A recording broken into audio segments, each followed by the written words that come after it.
భూ హక్కు పంపిణీ పత్రాలు వాస్తవంగా రీసర్వే చేసి ఆ పత్రాలు ఇచ్చేటువంటి దాదాపు 20 లక్షల మందికి సంబంధించింది ఇప్పుడు మళ్ళీ నిలిపివేశారు. ఎందుకయ్యా అంటే పట్టాదార్ పాస్ పుస్తకాల తరహా ఇవి శాశ్వత భూ హక్కు పంపిణీ అన్నటువంటి ఇది చేయడానికి సంబంధించింది ఏదైతే ఉందో దాన్ని ఆపేశారు.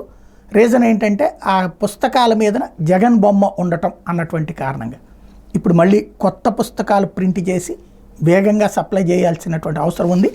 శాశ్వత భూ హక్కు అనేటటువంటిదే ఉండాలి. ఎందుకంటే ఎవరి భూమికి వాళ్ళని 20 ఏళ్ళు దాటిన తర్వాత అంతకుముందు చంద్రబాబు గారు కూడా అని ఉన్నారు. ఆ తర్వాత ఆయన భూదార్ అంటూ ఒకటి టెస్ట్ కూడా పెట్టారు సింహాచలం దగ్గర. అది ఈ లోపుగా ఆయన దిగిపోవడంతో ఆగిపోయింది.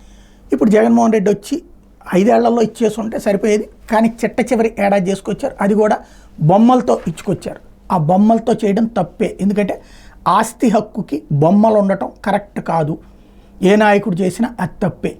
కాబట్టి అది తీసేసి కొత్త ప్రింట్ చేయాలి.